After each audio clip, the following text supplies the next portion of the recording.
네, 현재 시장 돌아가는 분위기 좀 점검을 해드렸는데요. 그렇다면은 어떻게 또 대응을 하는 게 좋을까요? 마감 전 업앤다운 토마토 투자클럽 김동현 전문가와 함께하겠습니다. 전문가님 안녕하세요. 네, 안녕하세요. 종목별로 너무 달라서 또 투자자분마다 하시는 얘기가 서로 다른 장세인 것 같습니다. 전문가님 느끼시기에는 좀 어떠신가요?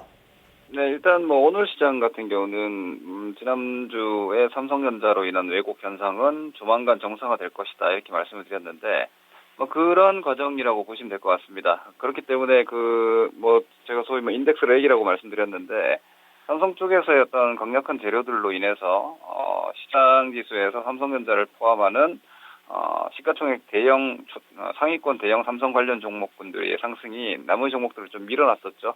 이런 부분들이 일단 인덱스 플레이로 인해서 지수 고정 구간이었기 때문에 밀려난 종목들이 오히려 삼성 관련주의 오늘 조정으로 인해서 다시 제자리를 찾는 정도의 수준이고요. 여기에 포함되지 않는 쪽은 뭐 코스닥이라든지 이런 종목들은 오늘 시장에서는 전혀 소외될 수밖에 없는 구조라고 이해하시면 될 것 같습니다. 그러면 이제 종목별 대응 전략 들어볼 텐데요. 먼저 상승 종목부터 좀 정리를 해보겠습니다. 오늘장 자동차주의 강세를 또 빼놓을 수가 없는데 그 가운데서도 기아차가 가장 탄력이 좋습니다. 또 롯데케미칼, 포스코, S1과 이노션 이 정도 꼽아볼 수 있을 것 같은데요. 먼저 기아차부터 좀 이야기 들어보겠습니다. 기아차 대응 전략 어떻게 세워보는 게 좋을까요? 예, 이전에 제가 기아차를 54,000원대까지는 일단 끌고 가자라고 말씀드렸다가 54,000원대에서는 단기 매도 의견을 드렸었고 그 이후에 아주 짧은 하루 이틀 조정 이후에 주가가 다시 또 54,000원대 시도 나오는 걸 보고 이건 일단 다시 잡고 가야겠다라는 말씀드렸습니다. 그리고 기아차와 화학주를 가지고 시장의 에너지를 좀 파악하자라는 의견도 드렸는데 현재 기아차가 이 55,000원대를 이렇게 넘어주는 움직임이 나온다라면은 자동차주로서 또 특화되는 움직임들도 있겠지만 현대차와 함께 화학주라든지 자동차주라든지 이렇게 대형주 쪽에서 매물 저항을 넘어주는 정도의 수준이라면은 시장 2,000포인트대에서 상당히 여전히 안정적으로 움직일 가능성도 좀 높은 상황이고요.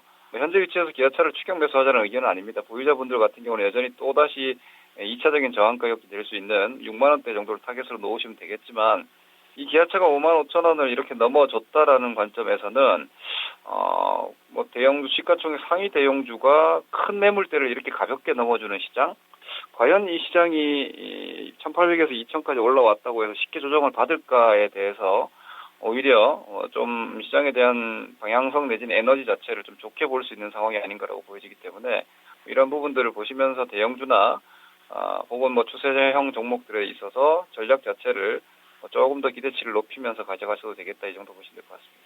네. 조금 전 상승 종목 가운데 말씀드렸던 롯데케미칼이 장중에 다시 또 하락으로 좀 전환이 됐네요. 이 종목보다 더욱더 눈에 띄는 이 후반 들수록 탄력이 더 강해지는 종목 현대산업을 또 여쭤봐야 될 것 같은데요. 현대산업 앞서서 3분기 어닝쇼크 발표하고 급락을 했었죠. 오늘 강한 반등 나오는데요. 그렇다면 이제 그 갭을 메우러 가는 건가요?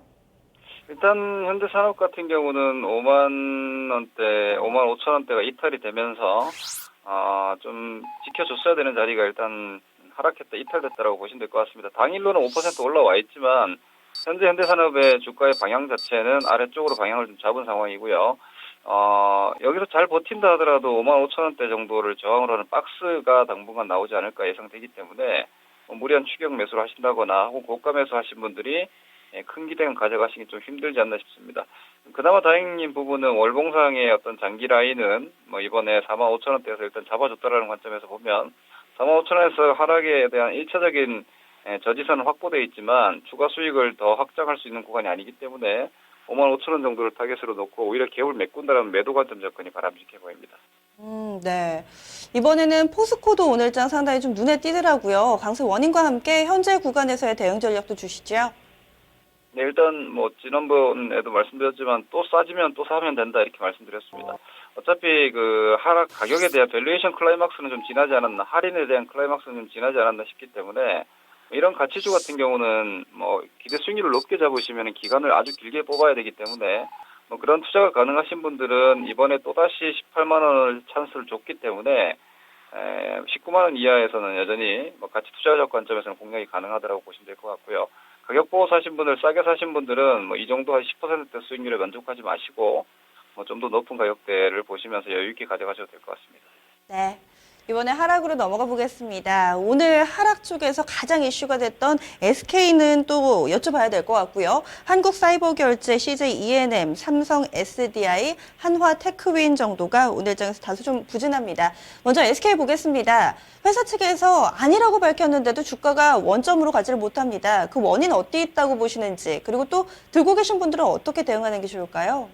뭐 이런 건 보통 조사를 해야죠. 시장에서 루머를 이렇게 어디 쪽에서 근거가 나왔는지에 대해서는 항상 조사가 되지 않는데, 이런 시세가 나오면 피해자가 생기죠. 이번에 SK가 오늘 24만 원 밑에서 아주 강력한 투매가 나왔습니다. 그런 관점으로 본다면 SK가 최근에 주가가 뭐 그렇게 아주 썩 좋은 건 아니었지만은 양호한 움직임과 함께 120선 뭐 혹은 60일선 저항 27만 원대에서 저가 매물이 소화됐다라는 관점에서는 뭐 개인 투자자분들은 아니땐 굴뚝에 연기 날까 싶지만, 이것이 최소한 한 달간은 조회 공시에 대해서 뭐 해당 사항 없다라고 했기 때문에 뭐 아니땐 굴뚝에 연기 날까 걱정하시는 분들도 한 달간은 괜찮습니다. 그러면 24만 원 이하에서 매물이 이렇게 소화됐기 때문에 오히려 반작용이 당분간 나올 수 있습니다. 그러면 오히려 이번 주 전략으로 봤을 때는 24만 원 로스콘 놓고 뭐 오늘의 여파로 내일 또 한번 밀리거나 한다라면은 또 저가 매수까지도 가능한 정도가 아닌가 싶기 때문에 시장에서 공시로 확인된 내용은 일단 믿고 가시는 게 나을 것 같습니다. 이후에 다시 또 뭐 루머가 돈다라면 변동성이 있을지언정 앞서 말씀드린 대로 한 달 안에 다른 공시를 낸다라면은 불성실 공시가 되기 때문에 한 달간은 편하게 24만 원 로스콘 놓고 보시면 될 것 같습니다. 이어서 한국사이버결제입니다. 10월 달 후반부터 계속해서 좀 3만 원권을 터치했다가 좀 아슬아슬하게 지키고 있는데요. 현재도 3만 100원 기록하고 있습니다. 이 종목은 좀 어떻게 보고 계세요?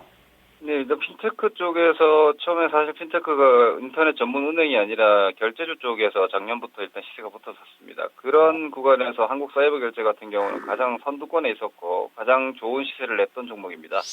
그 관점에서 본다면 지금의 사이버결제 주가 움직임 상당히 안타까운 움직임인데, 현재로서는 60, 120, 20 다 역배열 들어와 있고요.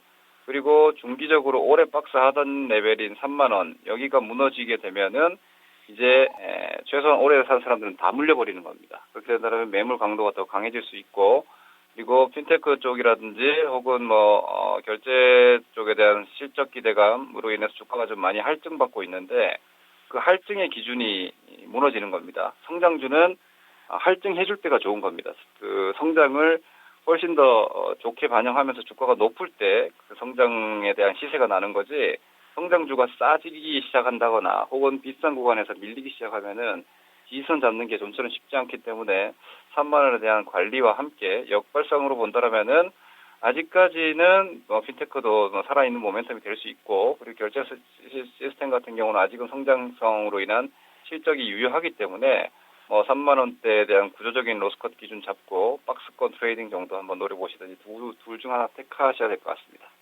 네.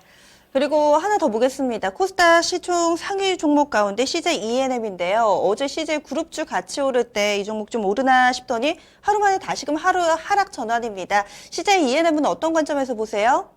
네, 성장주 코스닥 쪽에서는 저는 성장주 쪽에서 의료 장비 섹터랑 미디어 쪽이 그래도 살아남아 있다라고 보고 있습니다. 큰 섹터로 봤을 때.